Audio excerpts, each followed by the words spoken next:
Start with Joe Burrow, Gregory. We have what looks to me like the game of the year in college football coming up next weekend, Saturday, November 9th.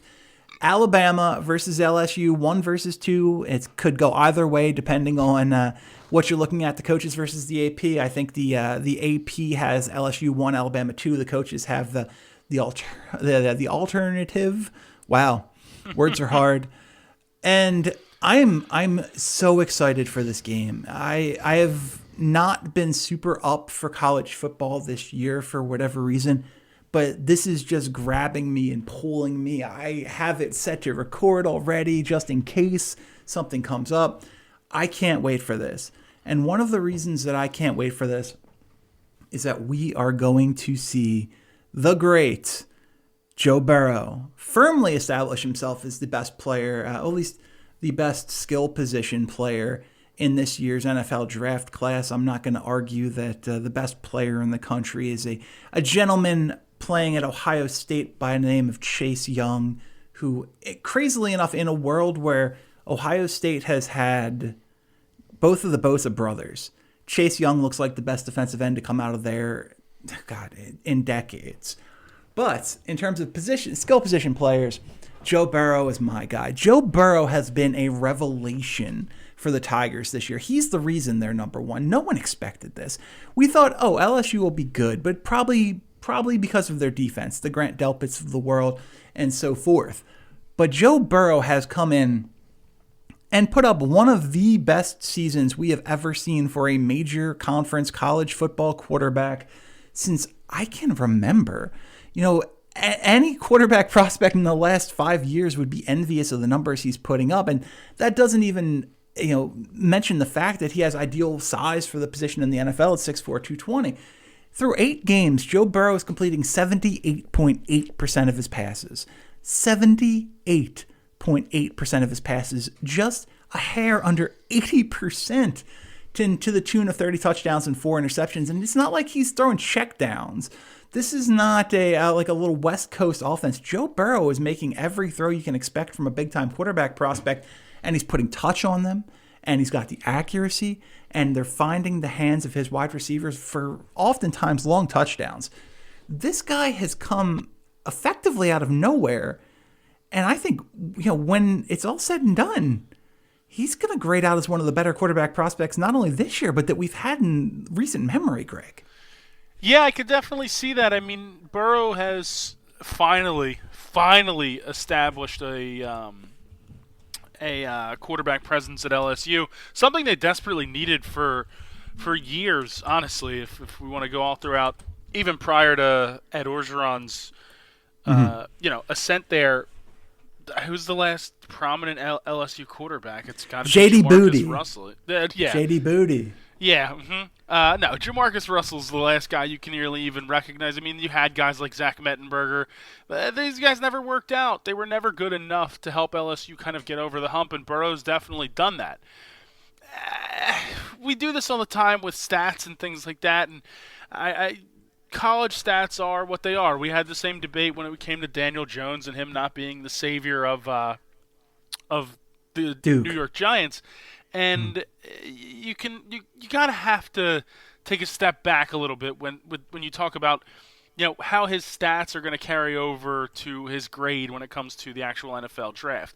I'm not saying he's not going to grade out high. He certainly is. I mean, Joe Burrow has been nothing short of superb, stupendous, fantastic, whatever descriptive word you want to use. But to have him sit here and think that we're going to jump over the next coming, it seems like, in Tua Tagovailoa, I don't necessarily see it just yet. And it's not like Tua has had that shabby of a season himself. I mean, obviously he's had some struggles with some injury and things like that. But it's hard to make this jump here in the end of October. Okay, I mean, Tua has been fine. Tua is completing 74.7% of his passes. 21-66 through the air, 27 touchdowns, 2 interceptions. That's great. You know what else? He's playing behind at least 4 guys who are going to play offensive line in the NFL, and he's got 3 receivers who could be picked in the first 60 picks in the draft next year. Not to mention a absolute pair of superstar college running backs headlined by Najee Harris.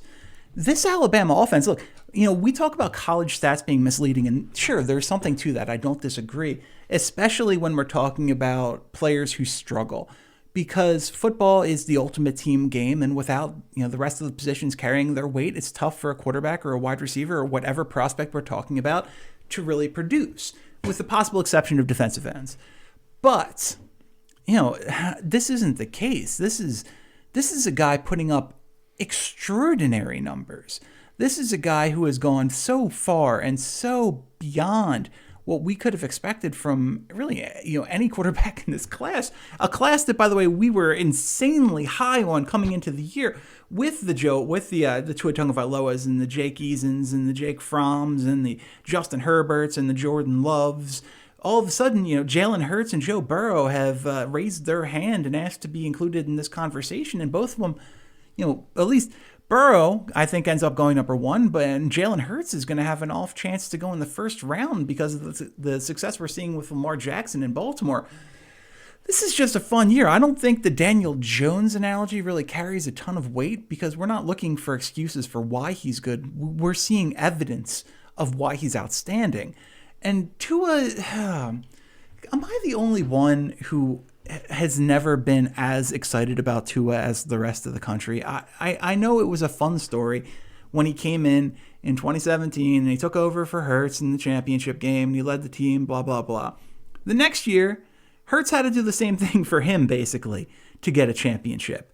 He needed to have that reliever come in the ninth inning in order to finish things up because he was struggling. Now he's playing well this year, and he should be because he's playing with, 8 guys who could be first-round picks this year. Those Alabama teams, to me, are historically difficult to gauge because of the talent playing around them. They're just so much better than everybody else. And especially a quarterback, when you have 3 elite weapons at wide receiver and an elite running back and a bunch of pro offensive tackles, yeah, you're going to look good. And that's not to say that Tua Tagovailoa is not a strong quarterback prospect. He is. I just think he's a little bit overrated.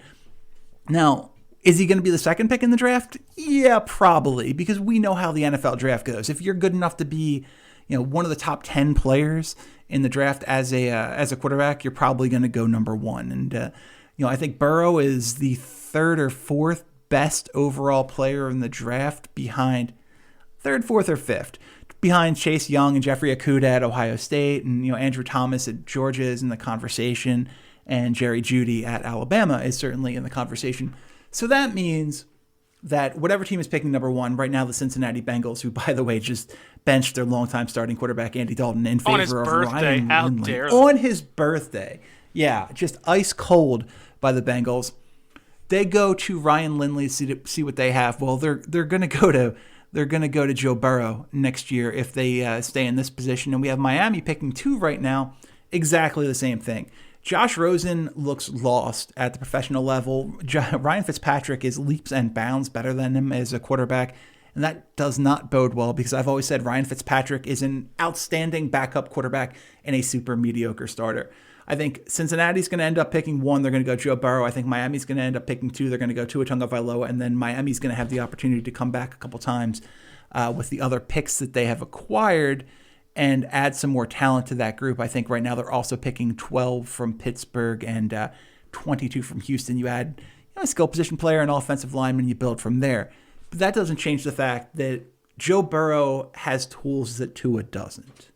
Yeah, I mean, there's certainly a case to be made. I mean, what Burrow's doing with obviously the lesser talent around him. That is, you mentioned it, the problem with any player coming out of Alabama, regardless of position, but especially a quarterback, is the fact they're surrounded by mainly guys who have a legitimate shot at playing in the NFL. Yeah. There is also something, though, to be said that, with a guy like Jalen Hurts who's getting looked at, Tua was the clear heir apparent in that national championship game to the point where he eventually took Hurts' job. Now, obviously, like you said, we watched what happened and when Tua struggled and what happened with Jalen Hurts making the comeback, but I can't put that all on Tua. The problem with Tua is we haven't seen enough of him in real pressure situations. With Burrow, we've seen a lot of it because LSU. You've watched Tua play in 2 national championships. Yeah, but it's different. Like they're not close. How is it different? Okay, and then the one close game where he really had had a chance. What did he do? He won the game in overtime and ripped Georgia's heart out. And the other in the game after that, the next year, I mean, he had no shot because their defense couldn't stop Clemson. And Clemson's defense was just unbelievable all over, destroying that offensive line that we just praised. So, yeah. I mean, it's a complete 50-50 wash. Alabama waxes everybody week in and week out. How much can you really learn from that for any of these guys? I don't disagree, and that's why I think it's a much easier game week in and week out for Tua Tagovailoa than it is for Joe Burrow. I'm looking at Tankathon right now just because I wanted to see where the draft order was for Miami. And Matt Hoover, who runs the site, has 8 Alabama players going in the first round. Really 8 going in the first 27 picks. That's how loaded they are. It's not fair that this team is a team of future pros going up against anybody else. And look, I don't think that this race between Burrow and Tagovailoa is going to be decided by who wins the game this week. I think that's crazy to think that that's the case. Alabama's more talented than LSU. LSU's an incredible story with what they're doing right now. I don't think anyone expected them to be at number 1. Good team, sure. Probably not at number 1 9 weeks, 8 weeks into the season, whatever it is, 10 weeks into the season. But it's you just can't say if Alabama wins, it's because Tua is better than Burrow. I think we just have to see what Burrow does against this Alabama defense, and I think he's going to play extraordinarily well. Before we get out of this, 2 things I want to hit. One, Burrow currently the favorite over at Bovada to win the Heisman Trophy at -110. Where are you putting your money? You have Hurts second at +250, Tua +375, Fields +550, and then the rest of the field is kind of more distant. You said it's for the Heisman, right? For the Heisman, yes. Sorry, Burrow -110, Hurts +250, Tua +375, Fields +550. Man, it sure feels like a Tua. It sure feels like a Tua Lifetime Achievement Award year. Mm-hmm. Now, I do think though, if Burrow does beat him heads up in this game on Saturday, I think that'll greatly flip. But I mean, to get Tua at decently plus odds, he's one of the odds-on favorite with why can't I remember his name? The kid from Clemson, the quarterback. Trevor Lawrence. They were sort of the preseason, favorites going into it. Yeah. I think to get to it, those kind of odds, that's the way you kind of have to go. Yeah, Lawrence has dropped all the way down to +10,000 because of a little regression over the course of his sophomore year, which is to be expected. Clemson's just not as good as last year, and that hurts them. Well, no, Clemson, as you mentioned, had a historically good defense last year. That defensive line they had a chance to have 5 players drafted from their defensive line last year. Now, Albert Huggins ended up going undrafted, and they only got 4. But, that means all their starters got drafted into the NFL. Yeah. And that's unheard of. What has to happen? So it seems like you think Burrow beats Alabama, they probably win the Heisman. He probably wins the Heisman. Tua beats LSU and goes on to, national championship game, wins the national championship. He wins the Heisman. What has to happen for the guy in between them, Jalen Hurts, who's, like I said, +250 at Bovada to win? I unfortunately think that his hopes were dashed with Oklahoma losing to Kansas State over the weekend. Mm-hmm. I think that really hurts their playoff chances, especially in a year where the Big Ten seems to have 2 teams that are really sort of at the top. Obviously, Ohio State is the clear number 1, but Penn State is certainly, hanging around and making a pretty good argument for themselves. And if they're somehow able to pull off a defeat of Ohio State, in Columbus, they're going to make a really, really hard case for them not to put both of those teams in when playoff time comes around. And maybe it's time for a year without a Big 12 team. I mean, it's not exactly like they light it up every year in the playoff. I think that despite him having a great performance in that game, that loss has such a bigger effect on his chances to win the Heisman. And Fields +550 at Bovada. Is there any way he can overtake the other 3? I mean, if he keeps up what he's been doing, fun. I don't see why not. I mean, that Wisconsin game was a straight up dismantling as the game went on. Yeah. I mean, if you were sitting there as somebody who had Wisconsin, I think they were 2 touchdown underdogs after the first quarter, and even most of the second quarter, you're like, all right, I'm in this. Like, we have a real shot here. And then all of a sudden, Fields and the Ohio State offense just blew the doors off them. The guy you mentioned earlier, Chase Young, just unbelievable on defense. I mean, just that team is just so good all around, and it's crazy that they've been able to continue this even with the departure of Urban Meyer. Yeah, and I mentioned those top 4 guys, but after that, if we jump to number 6, there's another Ohio State guy in J.K. Dobbins, part of that just outstanding offense for the Buckeyes. I mean, he seems unstoppable out there. He's just able to. They keep giving him the ball, and when they keep pounding it like that, eventually he just finds a hole and he's gone. Yeah. Like it's insane how quick he's able to get up in there and just be, off to the races essentially especially against a Wisconsin team whose defense, pretty formidable as the season started. I mean, obviously, Wisconsin's coming off a weird loss on the road at Illinois, sort of took the wind out of their sails. But that defense, I never expected them to get embarrassed the way they did over the weekend. Right. Wisconsin's Jonathan Taylor, their running back, is plus 3,500 at Bovada. And I think the one guy I really wanted to talk about while we're on this train of thought is Justin Herbert, a guy who I think you're probably familiar with from your Oregon days. And I want to get your thoughts on Herbert, because to me, he screams like, this is a super interesting quarterback class. Like I mentioned, I think the over-under, if I were to set one, would probably be 4.5 quarterbacks picked in the first round between Burrow and Tua and Herbert and Fromm and Eason and Hurts and Love. Those are 7 guys who could conceivably all go in the first round. Herbert, to me, is the guy who is most likely to get his first head coach fired. Yeah, I absolutely could see that. He's such it's a weird thing to see with him, because he has flashes of brilliance. You know what I mean? Drives and different plays, especially down the stretch in some of these games where he's really, really good. And then you see some of the plays and you're just like, oh no, if we take this guy, anywhere in the top 5 or 10, we're asking for like a really bad situation to come out of it. I mean, Oregon's such a weird team. I hate. It may just be the fact that I was in the Civil War situation. I was an Oregon State guy. I don't give them enough credit really for anything, because I just don't like them. I don't like their fans. I dealt with so many of them living in Oregon, and especially working in Eugene for the first year that I lived there. It's just so obnoxious. Just So I think I carry that over into my opinion on them, because I just don't like the Ducks. There's something about them. It's a smarmy we should be college football's elite when you haven't really done anything. Congratulations, you lost in a national championship. Actually, you know what it is? Yeah.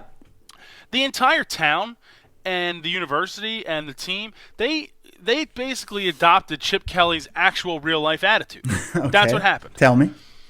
Chip Kelly, when he came to the Eagles, was a smarmy, know-it-all, I know better than you kind of guy. Everybody get in line, follow me. Guy who basically destroyed a franchise over the course of 3 years.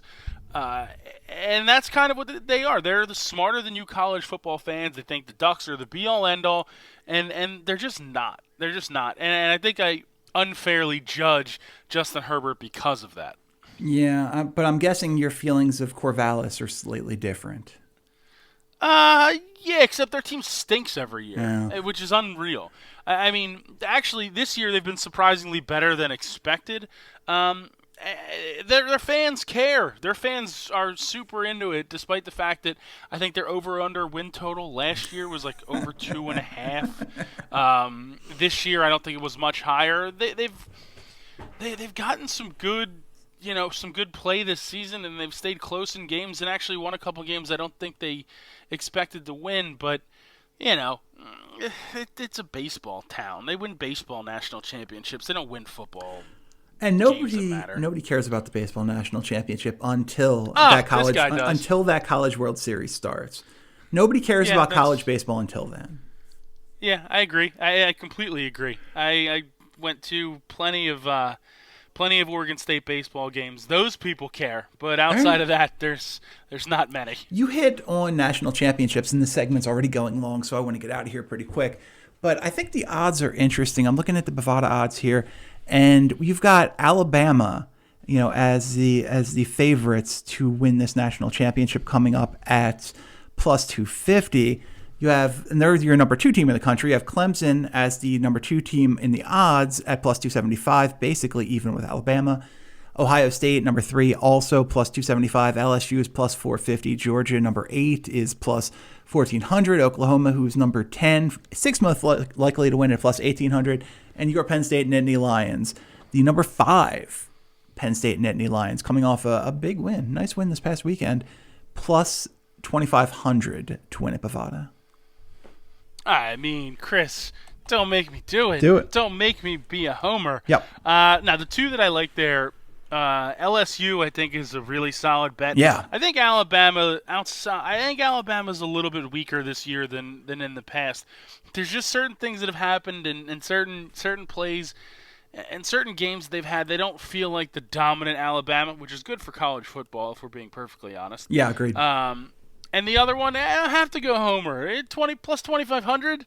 How are you not going to lay it on Penn State? Sure, they're 100% going to beat Ohio State and then probably lose to, I don't know, Illinois, somebody random. I would have said Northwestern. Yeah, they'll play a game.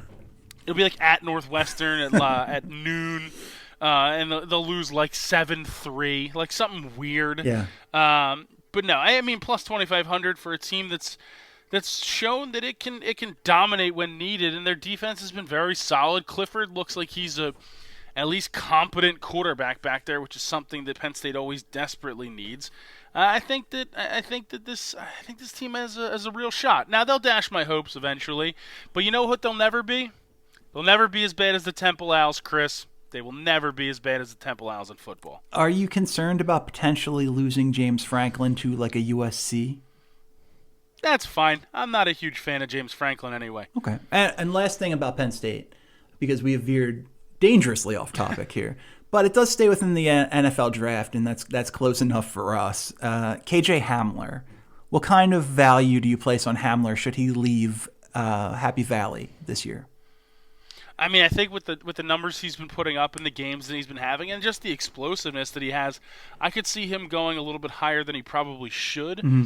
I don't necessarily know how well his size translates to the NFL. Poorly. But, I mean, yeah, we see more and more small guys, though, that can have successful careers being that speed option and being that guy who can make the play when needed. Okay. I think he probably ends up in a third-round area, and I don't necessarily know if that's where he... I think it might be higher. I think you think he goes either 2. I don't think he goes in the 1. No. I don't think he's a 1. Especially this wide receiver class is loaded. Too good. Yeah, it's just loaded. But once you get past Henry Ruggs and the TCU kid Jalen Reagor, I think Hamler's probably the next best speed guy. And I'm just saying the Eagles have shown an affinity for drafting Penn State players in the past. Wouldn't shock me if they address, say, the cornerback position or something like that, maybe right guard, I don't know, in the first round, and then they come back and take a stab at Hamler in the second round. Sure would be nice to have a speed guy that actually plays. It's fine. Deshaun Jackson's allegedly back potentially. He's limited. He's back, buddy. Yeah, we're excited. All right, let's take a break. We'll be right back.